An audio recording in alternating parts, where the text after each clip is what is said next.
Саламатсыздар ма, құрметті көрермендер? Бүгін біз өте керемет дәмді ас дайындаймыз. Ол үшін бізге 400 граммдай фарш керек, чеснок, бір картоп пен морков, тұз, бұрыш керек. Картоп пен морковты қазір чоркадан өткіземіз. Чеснок үшеуін.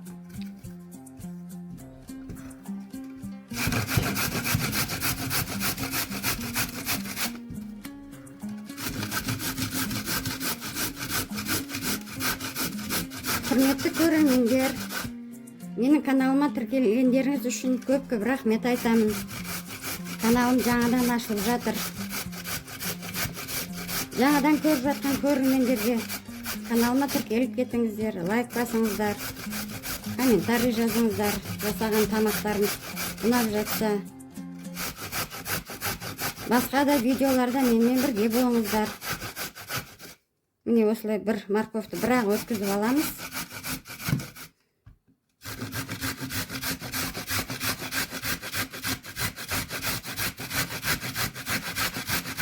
Мінекей бір морковты өткізіп алдық. Енді картошканы өткіземіз.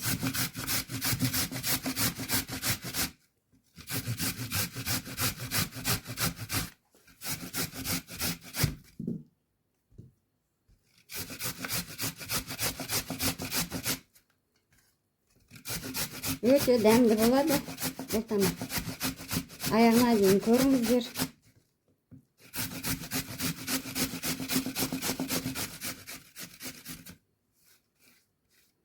Картошканы өткізіп алдық. Енді бұдан сок шығады. Согын қалдырамыз. Құрғағын ғана саламыз.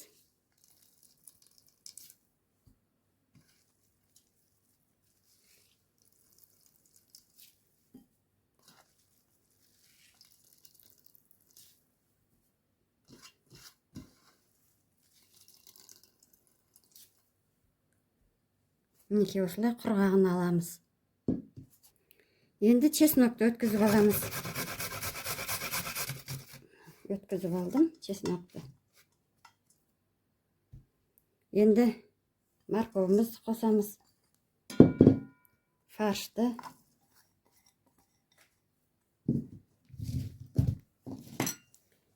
Шай қасықпен бір қасық тұз саламын. Кішкене қызыл бұрыш қосам. Қара бұрыш қоссаңыздар да болады.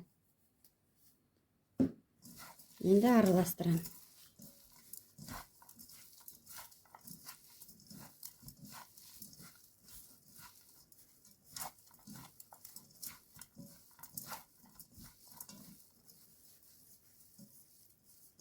Жақсылап араластырып алыңыздар.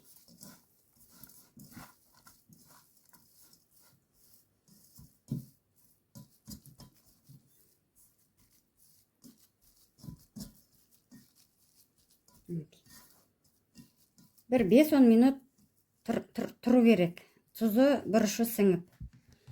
Енді мынандай ыдысымызды аламыз да, духовке салғанға дайындаймыз. Кішкене май құямыз ішіне. Кішкене май жағып жібереміз. Енді фаршымызды алып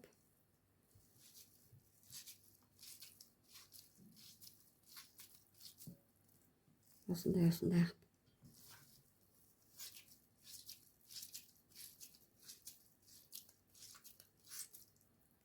осылай жасап аламыз барлығын.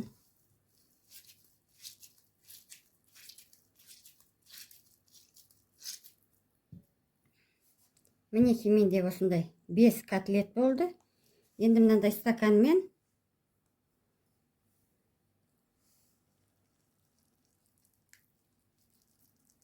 ортасын кішкене былай жұмыртқа құямыз қазір ортасына. Осылай жасап аламыз.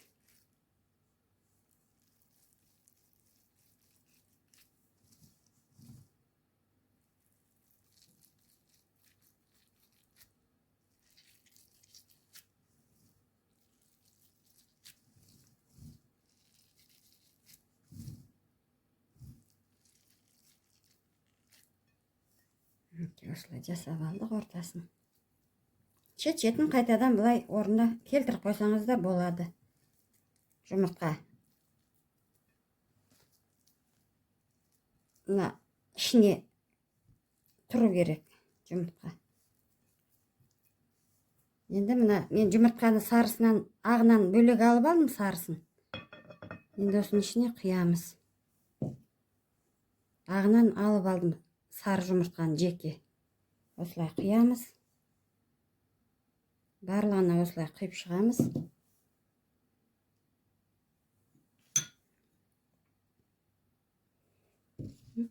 Кішкене мына экстра тұздан себем жұмыртқаның бетіне.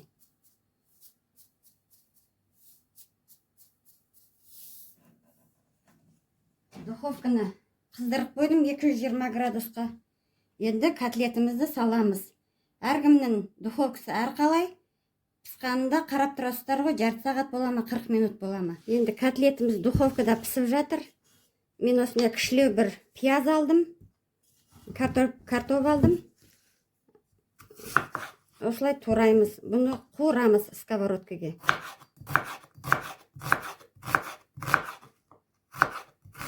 Пияз үлкенде болсаңыздар да болады.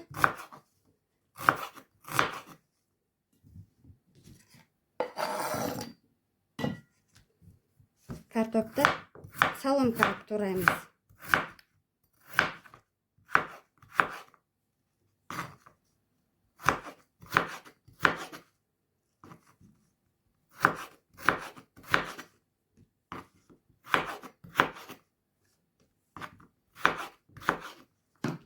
Барлық картопты осындай соломкаға турап аламыз.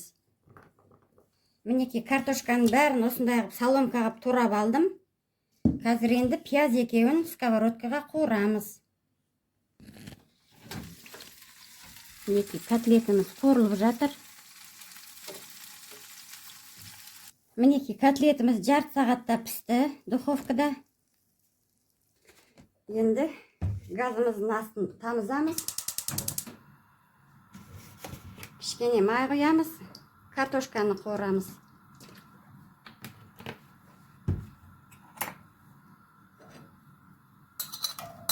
Пиязын салам.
Әбден қызарғанша қуырамыз.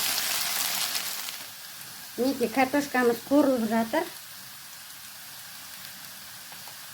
Ас қасықпен жарты қасық тұз себем.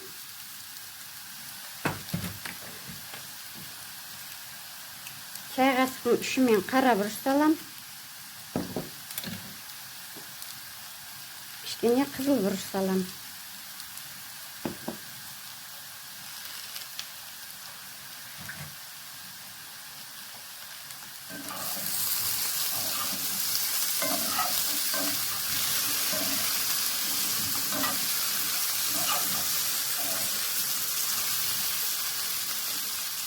Енді бетін жауып қойсаңыздар да болады. Кішкене жауып қоямыз, бетін бір 5-10 минутта пісады.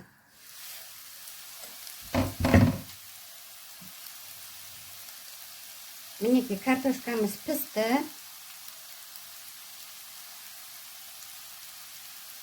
Енді газды өшіреміз. Мінеки құрметті көрермендер, осылай картошканы бір жағына салып, котлетімізден салып,